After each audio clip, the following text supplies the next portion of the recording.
Orin Truebranch adjusted his map, his small gnome fingers tracing the lines he had drawn just that morning. The map was already wrong. The hills had moved, the river had curved, and great stone ruins of Oryndale, which he had carefully marked, were no longer where they were supposed to be. This shifting world never makes things easy, Orin muttered. Mirella, the shapeshifter, grinned. That's what makes it fun. Elder Bramblethorn, a wise old gnome with a beard as thick as moss, chuckled. Patient young one, Oryndale moves, but not without reason. Orin and Mirella had come to the shifting forest after hearing whispers of Oryndale's return. The ruins not only appeared once every few years, and even then they never stayed in one place for long. Stories told of glowing stones covered in strange symbols, symbols that move just like the land. Why do we need to find it? Mirella asked, shifting into the form of a fox as she trotted ahead. Because Oryndale might hold secrets about sundering, Orin said, and I want to map it before it vanishes again. The three travelers followed the clues the land gave them, trees twisted in strange shapes, pointing towards something unseen. The ground hummed beneath their feet. The air swelled like rain. Through the sky was clear. Then at last, beyond a field of shimmering blue grass, they saw it. Oryndale. The ruin was unlike anything Orin had seen before. Stone walls stood half buried in the earth, covered in vines that seemed to move like living things. Strange symbols glowed on the stones, shifting and changing as though whispering secrets to one another. The air crackled, quiet magic. Mirella stepped forward, tilting her head. It's alive. Elder Bramblethorn nodded. In a way, yes. The old magic still lingers here. Orin approached the nearest wall and reached out to touch one of the glowing symbols. The moment his fingers brushed the stone, the ground trembled. The symbols flared brightly, rearranging themselves into a new pattern. A deep hum filled the air, and suddenly a doorway appeared where there had not been one before. It was solid stone. Mirella shifted into her human form, eyes wide. What did you do?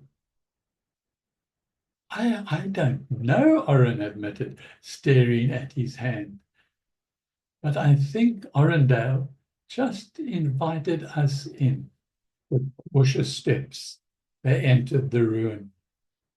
Inside, the walls shimmered with soft golden light, always twisted in possible directions. One moment leading forward, the next spiraling upward, as if the ruin itself was deciding where they should go. Strange symbols floated in the air like drifting fireflies. Mirella reached for one, and as soon as her fingers touched it, she gasped. Her body shimmered, and suddenly she was no longer a girl. She was a silver-winged bird. Wow, She flapped in surprise before landing on Orin's shoulder, shifting back into her usual form. "That wasn't me," she whispered. "The ruin made me shift." Orin, Elder Bramblethorn exchanged glances. The ruin was not just shifting, it was responding to them. They continued deeper inside. The corridor shifted and changing around them. Sometimes they found themselves back where they started. Other times they stepped into rooms filled with floating stones and glowing water. Finally, they reached a chamber where the walls no longer moved. It was the heart of Oryndale. In the center of the chamber stood a stone pedestal, and resting atop it was an ancient book. The cover gleamed with golden letters that rearranged themselves even as they watched. Elder Bramblethorn stepped forward. "A book of the shifting realm," he whispered. "One of the few that still exists."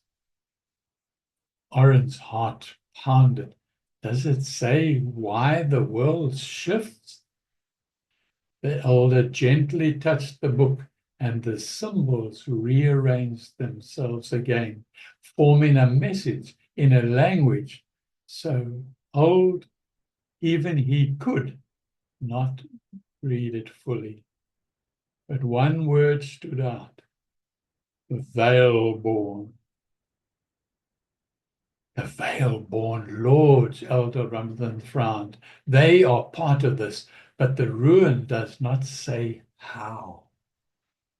Before they could ponder the mystery further, the ruins trembled again. The light grew dim, and the corridors behind them began to shift more rapidly.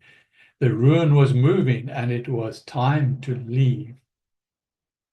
Mirella grabbed the book. No point in leaving empty-handed. The three of them ran as the halls twisted and changed. Walls closed behind them and new paths appeared ahead. Finally, they burst out into the open air just as Oryndale flickered and vanished. They stood in the field, breathing hard, staring at the empty space where the ruin had been. Orin looked down at the book in Mirella's hands. "We have a piece of the puzzle now," he said. "We just need to figure out what it means." Elder Bramblethorn nodded. "This is only the beginning. The shifting world has much more to reveal." Tucking the book under her arm. "Good. I love a good mystery." As they turned to leave, the wind carried a whisper through the trees.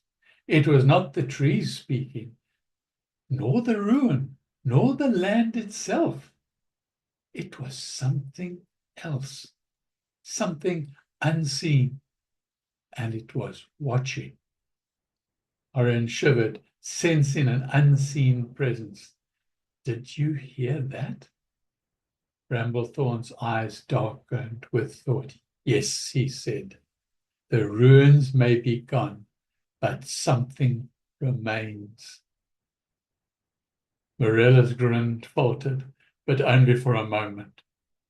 "Well, if that wants to follow us, it better like long walks."